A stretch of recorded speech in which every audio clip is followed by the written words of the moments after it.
Hello everyone, कैसे हो सारे कोई। तो देखो भैया, आ चुके हैं अपने डे 3 में, जहां पे मैं मोस्ट इंपॉर्टेंट क्वेश्चंस के सीरीज लेके आया हूं। और आज का हमारा टॉपिक क्या है? That is the coordination compound. तो कोऑर्डिनेशन कंपाउंड के 15 मोस्ट इंपॉर्टेंट क्वेश्चन कराने वाला हूं, जहां पे ऑब्जेक्टिव भी लाया हूं, सब्जेक्टिव भी लाया हूं, डेफिनेशन भी हम लोग करेंगे। क्लियर है क्या? आइए अपने पहले क्वेश्चन से। तो पहला क्वेश्चन क्या बोला है?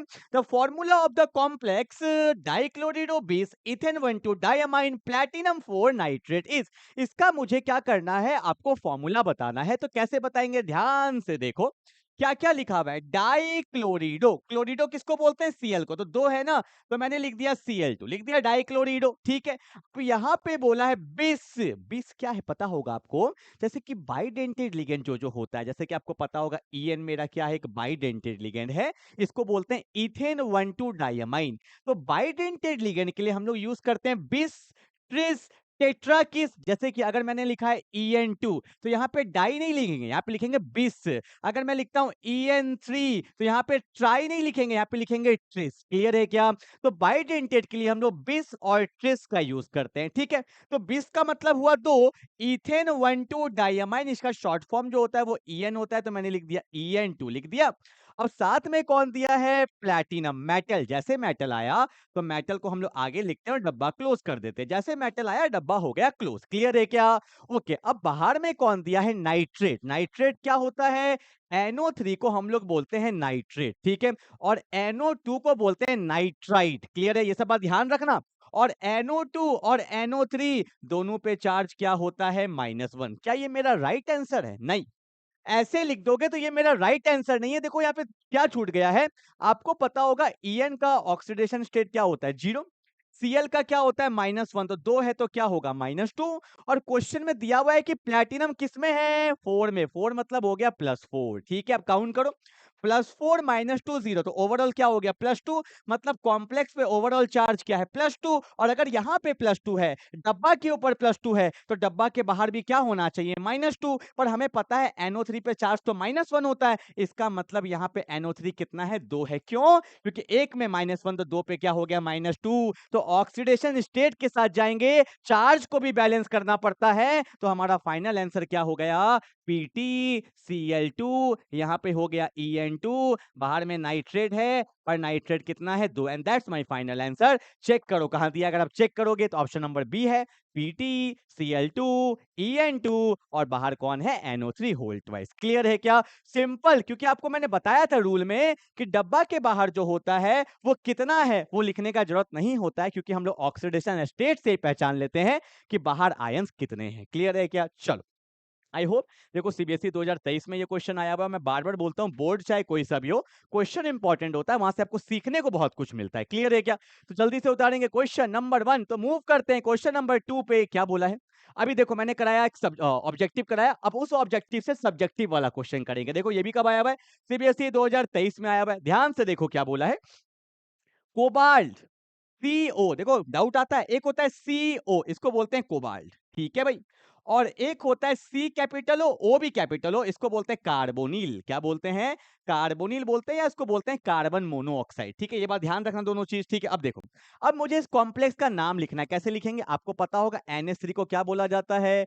इसको बोला जाता है अमाइन। क्लियर है ना? एक एक चीज बता रहा हूं कि आपका रिवाइज हो जाए, कि ऐसा ही ना लगे कि आपको पढ़ा हुआ ही नहीं है। ठीक है क्या? ओके। अब देखो यहाँ पे दिया हुआ है ONO। ये ONO क्या है? वेरी वेरी इंपॉर्टेंट, बहुत डाउट होता है। बेसिकली ये है NO2। क्या है? NO2 पे चार्ज तो माइनस होता है। इसको बोलते हैं नाइट्राइट। क्या बोलते हैं? बोलो। नाइट्राइट बोलते हैं। क्लियर है ना? पर ये कैसा लिगेंड है? ये कैसा लिगेंड है? इसको बोला जाता है एम्बीडेंटेड लिगेंड। अब बोलोगे सर ये एम्बीडेंटेड लिगेंड क्या होता है? पहले मैं इसका स्ट्रक्चर बनाता हूं। इसका स्ट्रक्चर कुछ ऐसा होता है। अब ध्यान से देखो, N पे भी लोन पेयर है, डोनेट कर सकता है। O पे भी माइनस चार्ज है, डोनेट कर सकता है।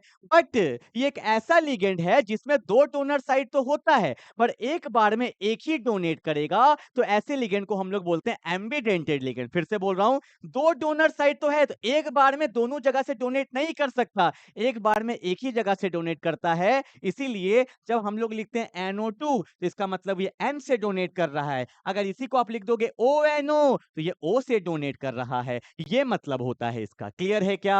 अब देखो लिखेंगे कैसे इसका नाम। देखो, अल्फाबेटिकल ऑर्डर A है, अमाइन, तो कितना है? 5। तो लिखेंगे हम लोग पेंटाअमाइन लिख दिया, पेंटाअमाइन। इसका नाम क्या होता है? नाइट्राइट। और मैंने आपको बताया था कोऑर्डिनेशन कंपाउंड में जिसके नाम के आगे आइट होता है वो ईटो में चेंज हो जाता है। तो क्या लिखेंगे बोलो? है तो नाइट्रिटो ही ना, तो लिखेंगे नाइट्रिटो, पर यहाँ पे लिख देना ओ। इससे ये समझ में आता है कि ये ओ से डोनेट कर रहा, आगे ओ है ना तो ओ से डोनेट कर रहा। अगर यहाँ पे NO2 लिखा होता तो हम लोग लिखते नाइट्रिटो एन। क्लियर है? तो क्या क्या हो गया? पेंटाअमाइन, नाइट्रिटो ओ। अब लिख दो मेटल, मेटल कौन है मेरा? कोबाल्ट है। ठीक है, अब एक सेकेंड, क्या यही आंसर है? नहीं, ऑक्सीडेशन स्टेट लिखना होता है ना मेटल का, चेक करो।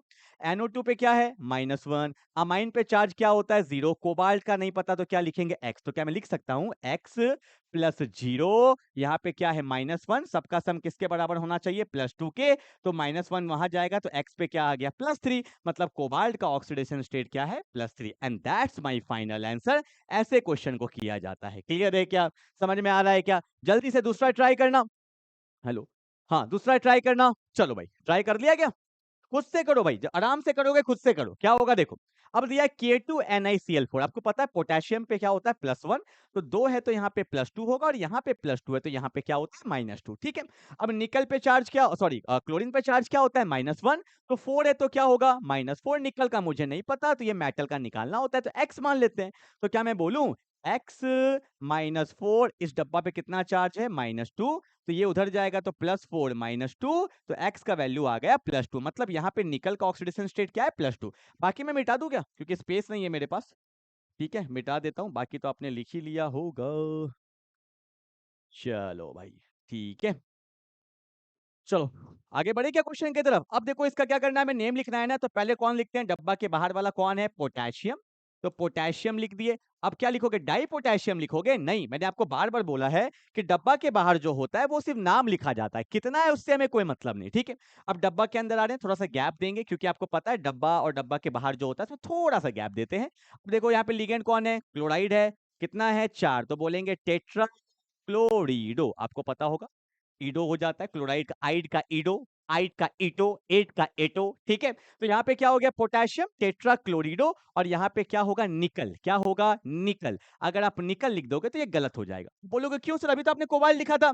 तो सुनो, यहाँ पे भी रूल है, इसलिए मैंने हर क्वेश्चन पे कुछ ना कुछ नया लिया है। आपको एक बात बता देता हूँ, रूल्स में भी बताया था। अगर मेरा मेटल एनाइनिक स्पीसी में आता है, ओवरऑल चार्ज क्या है? माइनस। अगर मेरा मेटल एनाइनिक स्पीसी में आता है, सिर्फ एनाइनिक में, अगर मेरा मेटल एनाइनिक स्पीसी में आता है तो उसके नाम के आगे जरूर आप 8 लगाएंगे। क्या लगाएंगे? 8। न्यूट्रल में और पॉजिटिव में जरूरत नहीं पड़ता है, पर अगर मेरा मेटल एनाइनिक में है तो 8 लगाएंगे, तो हो जाएगा टेट्रा क्लोरिडो निकल 8। That's my final answer. और उसका ऑक्सीडेशन स्टेट कितना है? 2 है। ये आपका फाइनल आंसर आएगा। ठीक है, अगर मेरा मेटल एनाइनिक में है, यहां पे देखो मेटल किस में था?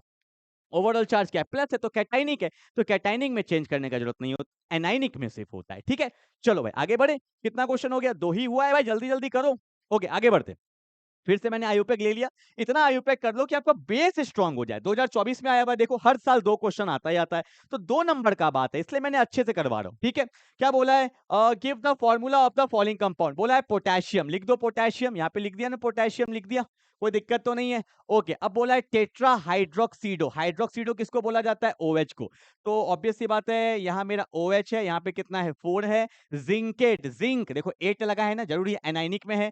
जिंकेट मतलब मेटल आ गया, डब्बा को कर दो क्लोज। ठीक है, क्या के एक ही रहेगा? कैसे पता करेंगे? चेक करो। बोला है जिंकेट पे चार्ज है +2, और आपको पता है हाइड्रोक्सीड OH पे चार्ज -1 होता है। नहीं पता तो ये सब लिख लिया करो। तो -4 है तो +2 -4, तो ओवरऑल क्या हो गया? -2। मतलब यहाँ पे ओवरऑल चार्ज -2 है। अगर यहाँ -2 होगा तो यहाँ पे +2 होगा। के पे 1 होता है तो 2 के लिए क्या आएगा? एक और आ जाएगा। क्लियर है क्या? तो हमारा फाइनल आंसर यहाँ पे क्या होगा? K2ZnOH whole 4, and that's my final answer. Clear है?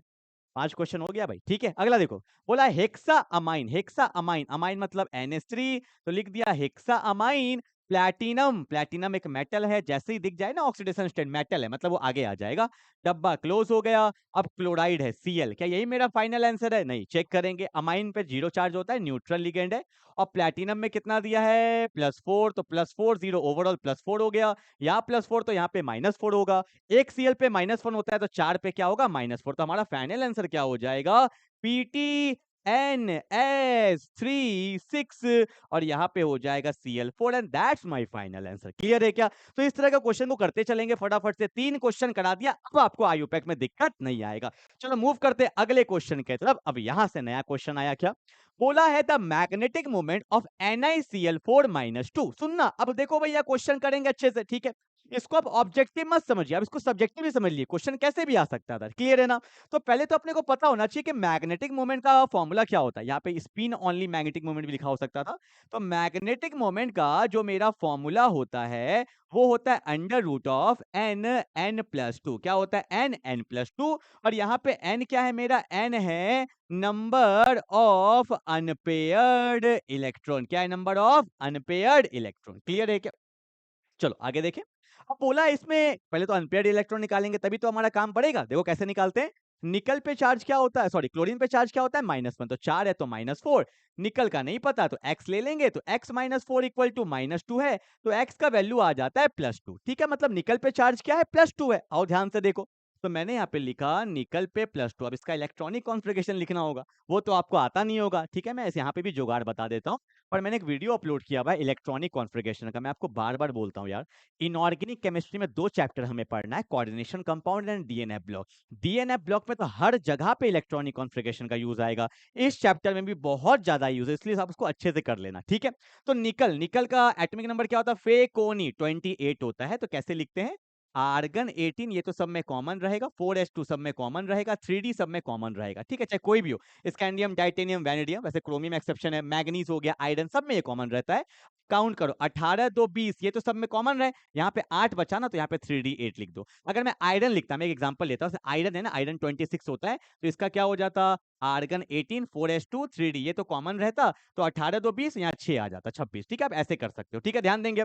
अब यहाँ पे बोला है निकल +2 का मतलब 2 इलेक्ट्रॉन निकलेगा। तो 2 इलेक्ट्रॉन कहां से निकलेगा? 3 से या 4 से? आउटर शेल से निकलता है। तो 2 इलेक्ट्रॉन निकल गया, तो निकल +2 का जो मेरा इलेक्ट्रॉनिक कॉन्फ़िगरेशन आया वो क्या है मेरा?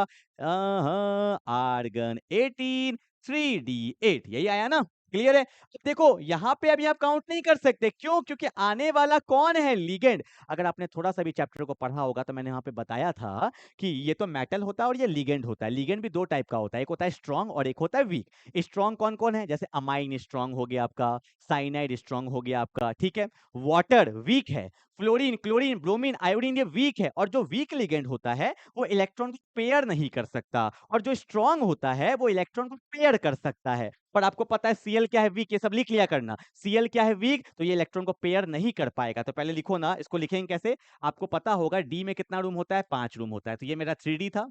अभी 3d के बगल में कौन है? 4s, जो आपने अभी खाली कर दिया। 4s के बगल में कौन होता है? 4p होता है, ये पता होना चाहिए। 3d के बगल में 4s होता है, 4s के बगल में 4p होता है, 4p के बगल में क्या होता है? 4d होता है। एकदम सीक्वेंस में रहता है ये, क्लियर है? अब 3d में कितना इलेक्ट्रॉन है? 8। 1 2 3 4 5 6 7 8 लिख दिया।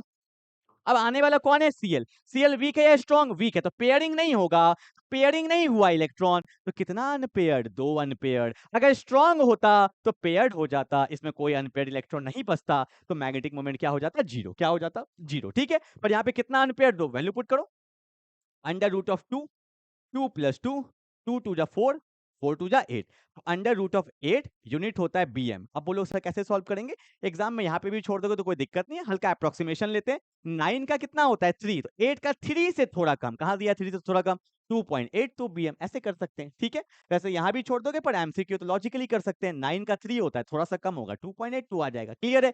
तो इस टाइप का क्वेश्चन से आपने क्या सीखा कि वीक फील्ड लिगेंड होता है, स्ट्रॉन्ग होता है, पेयरिंग क्यों नहीं हुआ? क्योंकि वो वीक फील्ड लिगेंड है, ठीक है?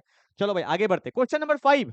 Why titanium H2O6 is coloured? ये बार मैं बार-बार बता चुका हूं कि आयंस कलर्ड कब होगा? अगर आयंस मेरा कलर्ड है तो गारंटी है इसमें अनपेयर्ड इलेक्ट्रॉन होगा। और अनपेयर्ड इलेक्ट्रॉन होने से क्या होता है? अनपेयर्ड इलेक्ट्रॉन होने से होता है डी ट्रांजिशन, और यही रीजन होता है आयंस का और कंपाउंड का कलर्ड होने का। क्लियर है क्या? आप चेक करके देख सकते हो, क्या दिया है? टाइटेनियम लिख दो ना, यहाँ पे टाइटेनियम है, H2O है, यहाँ पे 6 है, ओवरऑल चार्ज क्या है? +3, ठीक है? Water is a neutral, zero होगा चार्ज। तो ऑब्वियस सी बात है टाइटेनियम में क्या आ गया होगा, +3, क्योंकि ओवरऑल चार्ज क्या है, +3। अब टाइटेनियम का एटॉमिक नंबर बोलो। साइंस टीचर विनीता कृपलानी मन फेंको नी क्यों झगड़ती हो। तो साइंस मतलब स्कैंडियम, टीचर मतलब टाइटेनियम, 21 22। तो टाइटेनियम का एटॉमिक नंबर होगा 22। इलेक्ट्रॉनिक कॉन्फ़िगरेशन अभी सिखाए हैं, आर्गन 18 4s2 3d2 है ना, 18 2 20 2 22।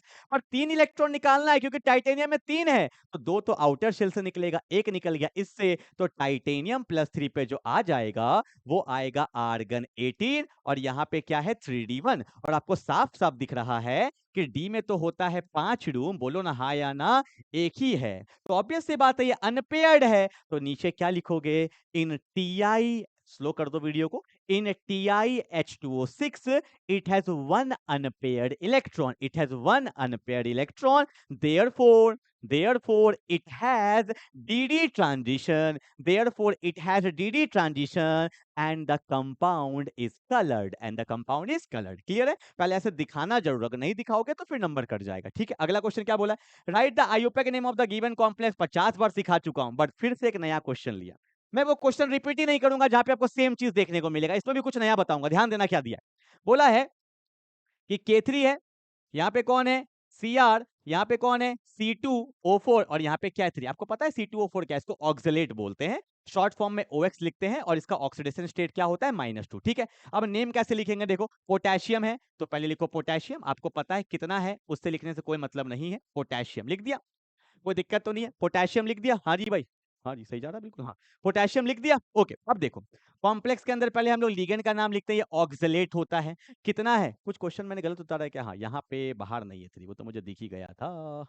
ठीक है, आ जाओ भाई, हाँ C2O4 3। ठीक है, अब ये बाइडेंटेड लिगेंड है, आपको पता है for the bidentate ligand we use bis tris tetrakis. पर ऑक्सलेट के लिए लिखो ना ये सब बात यार, ऑक्सलेट मेरा बाइडेंटेड लिगेंड है, पर यहाँ पे हम लोग 20 ट्रिस जनरली नहीं लगाते। ये भैया बोलता है हाँ मैं बाइडेंटेड लिगेंड हूँ, पर मेरे को कोई स्पेशल अपीयरेंस नहीं चाहिए, नॉर्मल वाला ही मेरे को दे दो। तो यहाँ पे क्या होगा, पोटेशियम हो जाएगा, और कितना है 3 है ना, तो क्या लिख देंगे, ट्रिस लिखने का जरूरत नहीं है, ट्राई ऑक्सलेटो, क्या लिख देंगे बोलो, ट्राई ऑक्सलेटो। तो पोटेशियम ट्राई ऑक्सलेटो। अब यहाँ पे क्रोमियम होगा क्या, नहीं, क्यों, क्योंकि आपको पता है यहाँ पे +3 तो यहाँ पे -3। मेरा मेटल किस में है, एनाइनिक में है, तो 8 लगेगा ना, बोलो ना हाँ या ना। और ऑक्सीडेशन स्टेट भी निकालना पड़ेगा, ऑक्सलेट का -2 होता है, तो 3 है तो -6, इसका कितना आएगा, तो x -6 किसके बराबर है, -3 के, सॉल्व करोगे तो x का वैल्यू क्या आ जाएगा, +3 आ जाएगा। तो यहाँ पे क्रोमियम नहीं होगा, 8 लग जाएगा, तो इसका नाम हो जाएगा क्रोमेट। आ रहा है ना, आ रहा है क्या, स्लाइड कर दो थोड़ा सा,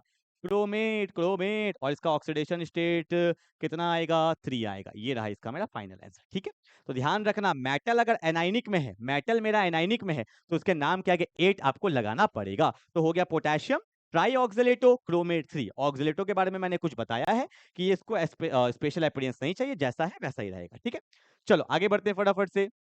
ओके, क्या बोला है, question number 6, write the hybridisation shape magnetic behaviour and IUPAC name of this. Okay, आ जाओ भैया, क्या लिखा हुआ है, Fe है, साइनाइड है, 6 है, और यहाँ पे क्या है -4 है ना।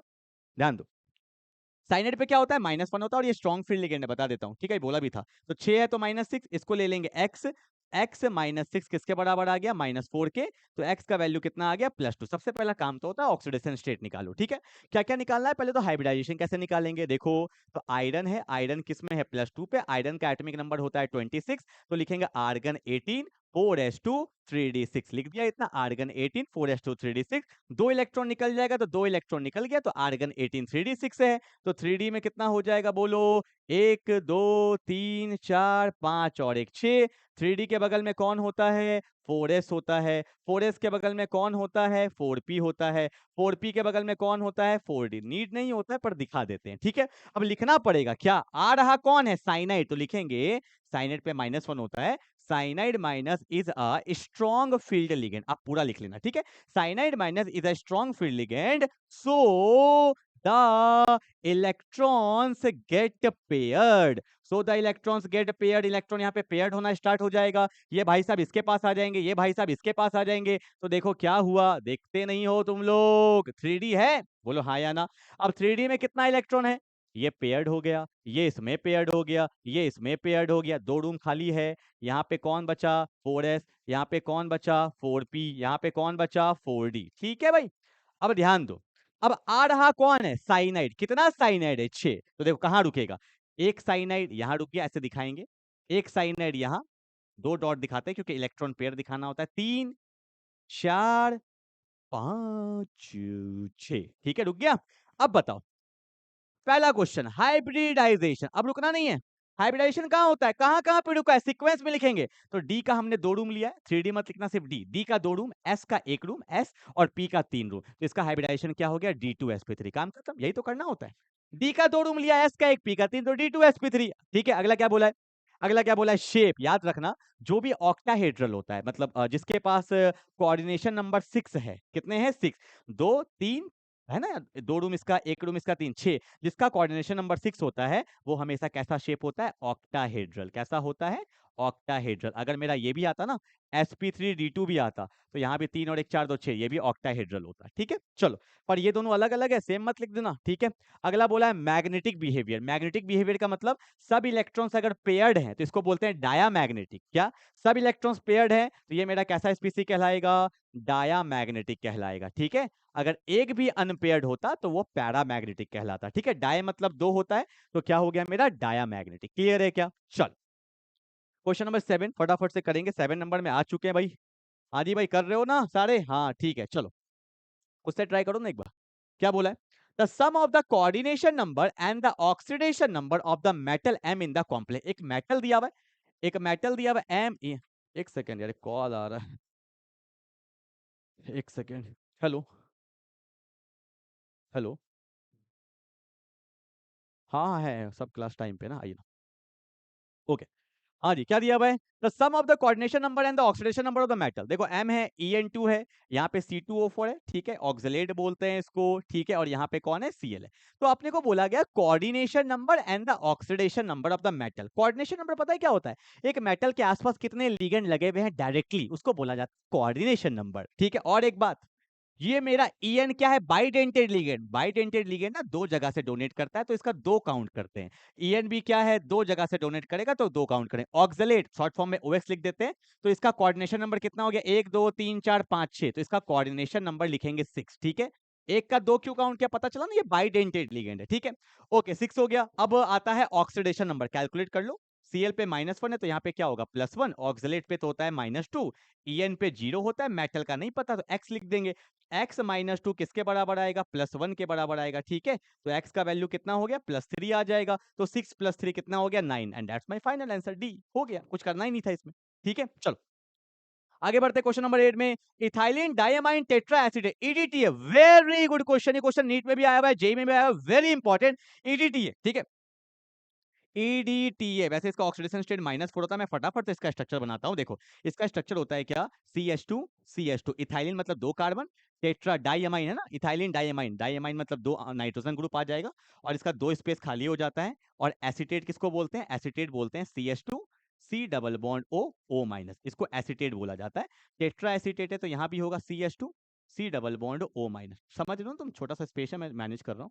CH2 C double bond O, and यहाँ भी क्या है, CH2 C double bond O।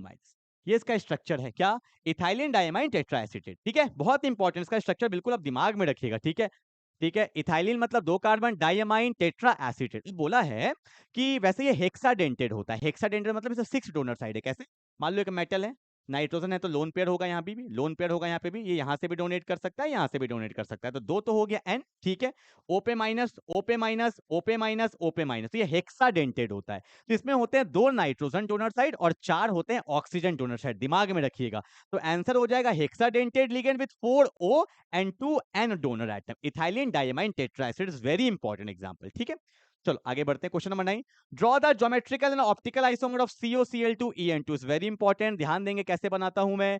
तो COCl2 En2 प्लस। ठीक है, देखो ध्यान से, कभी भी ज्योमेट्रिकल ऑप्टिकल दोनों बोलता है ना, तो सबसे पहले आप ज्योमेट्रिकल बनाइए, और ज्योमेट्रिकल से ही ऑप्टिकल चेक करना है। ऐसे क्वेश्चन बार बार एग्जाम में आते हैं, मैं आपको दिखाता हूं। देखो पहले तो मुझे पता है ऑक्टाहेड्रल है कैसा, 2 2 4, 2 है तो 2 2 4, 4 2 6, तो 6 स्पेस लगेगा मेरे को। ठीक है, तो पहले मैंने बना लिया। क्वेश्चन करने का अप्रोच सुनना क्या, ये भी पेयर्ड में, ये भी पेयर्ड में, कोई भी एक पेयर्ड उठा लो। तो मैंने क्या किया, Cl को उठाया, तो Cl आपको पता है सेम साइड का मतलब क्या होता है, सिस होता है कि नहीं होता है। फिर मैंने यहाँ पे लिया कोबाल्ट 1 2 3 4 5 6 और एक बार Cl को लगा दिया ट्रांस में। जैसे ही आपने एक को सॉल्व किया तो ऑटोमेटिकली दूसरा अपने आप हो जाएगा, आपको टेंशन लेने का भी जरूरत नहीं है। En है ना, देखो En यहाँ लग गया, En यहाँ लग गया, दो दो स्पेस लेता है तो ये दोनों भी सिस, ये दोनों भी सिस। अब देखो यहाँ पे कौन है, En लग गया और यहाँ भी En लग गया, तो ये भी ट्रांस, ये भी ट्रांस, एक को सॉल्व करेंगे दोनों हो जाएगा। तो मेरे को पता चला कि इसका ज्योमेट्रिकल आइसोमर कितना है, दो, एक सिस और एक ट्रांस। क्लियर हो गया। बात करते हैं ऑप्टिकल आइसोमर का, सुनना ध्यान से। अगर ज्योमेट्रिकल आप बनाते हो उसमें चेक करना, अगर ट्रांस पोजीशन में सेम ग्रुप आ गया, देखो यहाँ पे ट्रांस पोजीशन में सेम ग्रुप आ गया, लिख लो ये पॉइंट को। whenever there is a same group on the trans position, क्या बोला मैंने कि whenever there is a same group on the trans position it will never show OI, it will never show OI। क्यों? क्योंकि इसमें symmetry आ जाता है और जिसमें सिमेट्री आ जाता है वो कभी भी OI शो नहीं करेगा, तो ये तो OI शो नहीं करेगा। बताइए क्या ये करेगा, मुझे नहीं पता क्योंकि ट्रांस पोजीशन इसमें है नहीं, तो इसको हम लोग चेक करेंगे। तो चेक कर लो ना, कैसे करेंगे चेक, चेक करने का तरीका उठा रहे हैं। मेरे पास तो टेक्नोलॉजी है, इसको मैंने यहाँ रखा, ठीक है, थोड़ा सा स्लाइड कर देता हूँ इधर, आपको कॉपी में कोई टेक्नोलॉजी यूज नहीं करना है, ठीक है।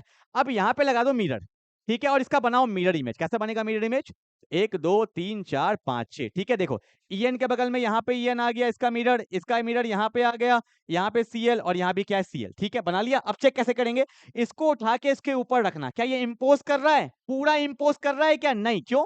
अगर उठा के रखेंगे तो Cl के जगह पे En आ जाएगा, Cl के जगह पे En आ जाएगा, तो इसको हम लोग क्या बोलते हैं, non super imposable, non super imposable mirror image. Mirror image जो है वो एक दूसरे पे इम्पोसिबल नहीं है, तो ये OI शो करेगा, इसलिए इसको बोलते हैं, एक को बोल देंगे डेक्स्ट्रो और एक को बोल देंगे लीबो, ठीक है। तो हाउ मेनी GI, दो GI, हाउ मेनी OI, दो OI, पर पूछ लेगा हाउ मेनी टोटल आइसोमर या हाउ मेनी स्टीरियो आइसोमर, तो आप बोलोगे 3। आप बोले हाँ GI दो OI दो, दो और दो तो 4 होना चाहिए ना, नहीं 3 होगा अगर टोटल पूछ लेगा। क्यों? क्योंकि आपने इसी को उठा के ना यहाँ पे रखा, तो एक दोनों तो सेम हो गया ना। आइसोमर क्या होता है, compound having the same formula पर डिफरेंट स्ट्रक्चर, पर इसी को हमने उठा के यहाँ रखा तो दोनों सेम है, ठीक है। तो GI दो OI दो, पर टोटल नंबर ऑफ आइसोमर कितना हो जाएगा, 3। तो ये बात को ध्यान रखेंगे, ठीक है। चलो कितना क्वेश्चन हो गया, 9 पहुंच गया, फटाफट से 10 में आते हैं। क्या बोला है, डिफाइन द फॉलोइंग, देखो देख लिया ना मैंने, डेफिनेशन भी लिया है ना। क्या बोला, चीलेट कॉम्प्लेक्स एंड एम्बीडेंटेड लिगेंड। चीलेट क्या होता है, जो बाइडेंटेड लिगेंड होता है ना, तो वो जो दो जगह से डोनेट करते हैं, जब वो दो जगह से डोनेट करते हैं ना, एक रिंग लाइक स्ट्रक्चर बनता है, और जो रिंग लाइक स्ट्रक्चर बना सकता है उसी लिगेंड को हम लोग बोलते हैं चीलेट लिगेंड, और इसी इफेक्ट को क्या बोलते हैं, चीलेट इफेक्ट, ठीक है। ठीक है, क्या बोला देखो, ligand which have more than 2 और 3 डोनर साइड, ठीक है, जिसके पास दो या दो से ज्यादा डोनर साइड होते हैं। लिगेंड विच हैव, हाँ यहाँ पे पता है ऐसे कैसे लिखते हैं, लिगेंड विच हैव टू, मैं सही कर देता हूँ थोड़ा डेफिनेशन, लिगेंड विच हैव 2 और मोर देन 2 डोनर साइड, ये अच्छा रहेगा, ठीक है। लिगेंड विच हैव 2 और more than 2 donor side from which they form a coordinate bond with the central matter and their form can form a ring like structure। Structure का spelling भी गलत लिख रखा है इन्होंने, क्या बोलूं मैं, ring like structure. Thus this ligand are called chelating and the process is called chelation. Clear है क्या? तो ये वही होता है जो हमारा बाइडेंटेड लिगेंड होता है, वो दो जगह से डोनेट करता है, रिंग लाइक स्ट्रक्चर बनाता है, और उसी लिगेंड को बोलते हैं चिलेट लिगेंड, उसी इफेक्ट को बोलते हैं चिलेट इफेक्ट बोलते हैं, ठीक है। चिलेट कॉम्प्लेक्स लिख दिया यहाँ पे, जल्दी से उतार लेंगे। आगे क्या बोला है, एम्बीडेंटेड लिगेंड, इसके बारे में मैंने आपको पढ़ा दिया था, जिसके पास दो डोनर साइड होता है पर डोनेट वो एक जगह से करता है। Ligand having 2 different donor atom but only 1 donor atom is attached to the central atom during the complex. Example लिख देना, एग्जांपल एक तो मेरा हो जाता है साइनाइडो, ठीक है, एक हो जाता है NO2 नाइट्रेटो, ये दो एग्जांपल हो जाता है, ठीक है। चलो आगे बढ़े क्या, क्वेश्चन नंबर 11 क्या बोला है, right the electronic configuration of D5 on the basis of crystal field theory, ठीक है। अब देखो डेल्टा O से ज्यादा है पी का मतलब होता है पेयरिंग एनर्जी। अगर ये है तुम्हारा एनर्जी, सिस्टम का एनर्जी, और ये है पेयरिंग एनर्जी, तो यहाँ पे पेयरिंग एनर्जी ज्यादा है और हमारा एनर्जी कम है। मान लो इसको उठाने में लग रहा है 10 जूल और मेरा एनर्जी है 9 जूल, तो क्या इसको उठा पाएंगे? नहीं। मतलब जब पेयरिंग एनर्जी ज्यादा होता है तो यहाँ पे पेयरिंग नहीं हो पाएगा। अब देखो पेयरिंग एनर्जी जितना लगना चाहिए उससे ज्यादा है मेरे पास, तो हम इजिली पेयरिंग कर देंगे। और आपको मैंने सीएफटी में पढ़ाया था कि कैसे लिखते हैं इलेक्ट्रॉनिक कॉन्फ़िगरेशन। नीचे होता है 3 रूम, इसका नाम वैसे होता है T2G, ऊपर वाले का नाम होता है EG, ये फिक्स है, ठीक है। अब कितना फिलिंग करना है? D5, 5 का फिलिंग करना है। तो पहले वाले केस में क्या पेयरिंग होगा? नहीं। तो कैसे लिखेंगे? 1 2 3, पेयरिंग नहीं होगा तो 4 और 1 5, तो इसका नाम क्या हो जाएगा? T2G3 EG2, ये इसका नाम हो गया पहले वाले का, ठीक है। फिर से बना दो, नीचे है 3 रूम, ऊपर है 2 रूम, तो ये हो गया T2G और ये हो गया EG। अब देखो डेल्टा ओ ज्यादा है, मेरा एनर्जी ज्यादा है, जितना चाहिए उससे ज्यादा है, तो पेयरिंग हो जाएगा। 1 2 3 4 और 1 5, तो आंसर क्या हो जाएगा? T2G5 हो जाएगा। और EG में कितना इलेक्ट्रॉन है? 0। दैट्स माय फाइनल आंसर, ठीक है। ये सब बात ध्यान रखना है, ये सब लिख लेना। अगर P ज्यादा है, पेयरिंग एनर्जी ज्यादा है, तो पेयरिंग नहीं होगा, ठीक है। चलो क्वेश्चन नंबर 12 क्या बोला है कि when the coordination compound NiCl3 6H2O is mixed with AgNO3, 3 moles of AgCl are precipitate per mole, right? देखो ऐसे क्वेश्चन मैं बार बार बोलता हूँ, ऐसे क्वेश्चन एग्जाम में बहुत बार आ चुके हैं यार। कंसेप्ट सीखो, मैं खुद करा चुका हूँ बहुत बार। क्या बोला ध्यान से देखना एक बार, देखो इस क्वेश्चन को क्या बोला है। एक कंपाउंड है मेरे पास, एक कोऑर्डिनेशन कंपाउंड NiCl3.6H2O, जब इसको रिएक्ट किया गया AgNO3 के साथ, तो जब रिएक्शन हुआ तो 3 मोल ऑफ AgCl बना है, ठीक है। आपको पता है अगर ये कोऑर्डिनेशन कंपाउंड है तो जो डब्बा के अंदर होता है वो तो रिएक्शन में नहीं जाएगा, वो तो आयोनाइज नहीं होगा। पर आपने यहाँ पे क्या देखा कि NO3 पे माइनस होता है, Ag पे प्लस होता है, तो प्लस को माइनस चाहिए। मतलब Ag के साथ रिएक्शन में गया है Cl, और कितना गया है? 3 AgCl, मतलब 3 Cl गया है रिएक्शन में। मतलब 3 Cl रिएक्शन में गया है, तो वो डब्बा के अंदर का पार्ट नहीं है, वो डब्बा के बाहर का पार्ट है। तो मैं क्या लिख सकता हूं? NiH2O6, ये तो डब्बा के अंदर रहेगा, 3 Cl रिएक्शन में गया है, तो यहाँ पे क्या आ जाएगा? Cl3। मेरा ये मेरा एक्चुअल कोऑर्डिनेशन कंपाउंड है, समझ में आया? अगर यहाँ पे 2 AgCl लिखा होता तो 2 Cl बाहर रहता, 1 Cl अंदर रहता। क्लियर है क्या? अगर 1 AgCl रहता तो 1 Cl मेरा कहाँ रहता? बाहर रहता, और 2 Cl मेरा कहाँ रहता? अंदर रहता। इस तरह से हम कोऑर्डिनेशन कंपाउंड बना सकते हैं। क्लियर है? और बोला write the IUPAC name of the complex, तो आंसर क्या हो जाएगा? Cl पे -3, तो यहाँ पे +3, वाटर का चार्ज 0 होता है, तो निकल पे +3 हो जाएगा। वाटर को एक्वा बोला जाता है, तो क्या बोलेंगे? Hexa aqua. निकल का नाम चेंज नहीं होगा क्योंकि कैटाइनिक में है, तो निकल 3, और डब्बा के बाहर कौन है? क्लोराइड, तो यहाँ पे सिंपल क्या हो जाएगा? Chloride, and that's my final answer, ठीक है। ऐसे क्वेश्चन को ध्यान रखना। 13 नंबर पे आते हैं, क्या बोला है कि the numbers of D electrons in, ये बना लोगे आप यार। आपको पता है वाटर पे चार्ज क्या होता है? 0, तो क्रोमियम पे क्या आ गया? +3। क्रोमियम का एटॉमिक नंबर 24 होता है, पर ये एक्सेप्शन है, मैं आपको बताता हूं। इसका अच्छे से लिख लेना, होना तो वही चाहिए था, आर्गन 18 4s2 3d4 होना चाहिए था, पर ये होता नहीं है। इसमें पता है क्या होता है? इसमें होता है आर्गन 18 4s1 3d5, एक इलेक्ट्रॉन चला जाता है, ये मेरा एग्जैक्ट है इसका, ठीक है। पर +3 है तो 3 इलेक्ट्रॉन निकलेगा, एक निकलेगा यहाँ से, 2 निकलेगा यहाँ से, तो बच जाएगा 3d3। और आपको पता है डी में कितना होता है? 5 रूम होता है, 1 2 3। वाटर है, वीक फील्ड लिगेंड है, पेयरिंग नहीं होगा। कितना अनपेयर्ड है? 3 अनपेयर्ड, तो आंसर क्या हो जाएगा? 3, ठीक है। चलो क्वेश्चन नंबर 14 क्या बोला है? The compound this and this are represent, linkage नहीं हो सकता। लिंकेज वो शो करता है जिसमें एम्बिडेंटेड लिगेंड होता है, ये सब लिख लेना, नहीं होगा। कोऑर्डिनेशन इसको बोला जाता है जिसका मेरा दोनों ही डब्बा हो, इसको बोला जाता है कोऑर्डिनेशन स्फीयर। बाहर वाले को बोला जाता है आयोनाइजेशन स्फीयर, जिसमें दोनों ही डब्बा होता है उसको बोलते हैं कोऑर्डिनेशन स्फीयर, ये भी नहीं होगा। आयोनाइजेशन चेक करो, जो आयोनाइज हुआ, डब्बा के बाहर कौन आयोनाइज हुआ? यहाँ पे Br आयोनाइज हुआ। डब्बा के बाहर कौन आयोनाइज हुआ? यहाँ पे Cl आयोनाइज हुआ, ये मेरा होगा आयोनाइजेशन आइसोमर। ऐसे आइसोमर को बोला जाता है जिसमें आपका फॉर्मूला तो सेम है, फॉर्मूला सेम है ना? अरे अरे अरे अरे अरे अरे अरे अरे अरे अरे अरे अरे, वेट, यहाँ पे ना ये क्वेश्चन में थोड़ा गलती लिया हुआ है, क्योंकि आइसोमर उसको बोला जाता है कि जिसका फॉर्मूला सेम हो। यहाँ पे देखो Br है और यहाँ पे मेरा Cl है, तो ये मेरा आयोनाइजेशन नहीं होगा, ठीक है। इस क्वेश्चन में थोड़ा सा गलती किया गया है, और ज्योमेट्रिकल भी नहीं होगा, ठीक है। अब इसको थोड़ा सही कर लो, मैं सही कर लेता हूँ, ठीक है। यहाँ पे ना आप ले लो Cl ले लो, ठीक है, और यहाँ पे आप Br ले लो, अब ये सही हो जाएगा। अब देखो फॉर्मूला सेम है ना? हाँ फॉर्मूला सेम है। देखो CO है, Cl है, CO है, Cl है, NH3 5 Br। अब यहाँ पे आयोनाइज कौन हुआ? Br, यहाँ पे आयोनाइज कौन हुआ? Cl। दोनों में अलग अलग आयोनाइजेशन स्पीसी है, तो ये क्या कहलाएगा? Ionisation isomer. आइसोमर तो पहले बने, ठीक है। चलो हाँ जी भाई, क्वेश्चन नंबर 15 है। बहुत इजी क्वेश्चन है, मैं करा ही देता हूं। बोला है, कुछ पता है क्वेश्चन में ही लिख दिया, the stabilization of the coordination compound due to the chelation is called chelate effect, which of the following is the most stable complex. एक बात याद रखना, जिसमें बाइडेंटेड लिगेंड होता है ना, उसमें क्या होता है, चिलेट लिगेंड होता है, उसमें चिलेट रिंग बनता है, उसमें चिलेशन होता है, और जिसमें आपका चिलेट इफेक्ट आएगा वो कंपाउंड बहुत स्टेबल हो जाता है, क्योंकि रिंग बन जाता है, स्टेबिलिटी आ जाता है। सीओ कार्बोनिल मोनोडेंटेड है, cyanide monodentate, water monodentate, C2O4 bidentate, bidentate मतलब चिलेट लिगेंड, मतलब रिंग लाइक स्ट्रक्चर, स्टेबिलिटी बढ़ जाएगा, तो ऑप्शन नंबर क्या हो जाएगा, सी। क्लियर है क्या? आई होप मैं आपको मैंने 15 क्वेश्चन बहुत अच्छे से करा दिया, आप इसको रिवाइज करिए बिल्कुल ना, हर चैप्टर के 15 करिए, फिर मैं एक नया सीरीज लेके आऊंगा, वहां पे सब्जेक्टिव पे ध्यान देंगे, फिर असर्शन रीजन करेंगे, बस मन लगा के पढ़ते रहो, और मिलते हैं अगले क्लास में, तब तक के लिए बाय बाय।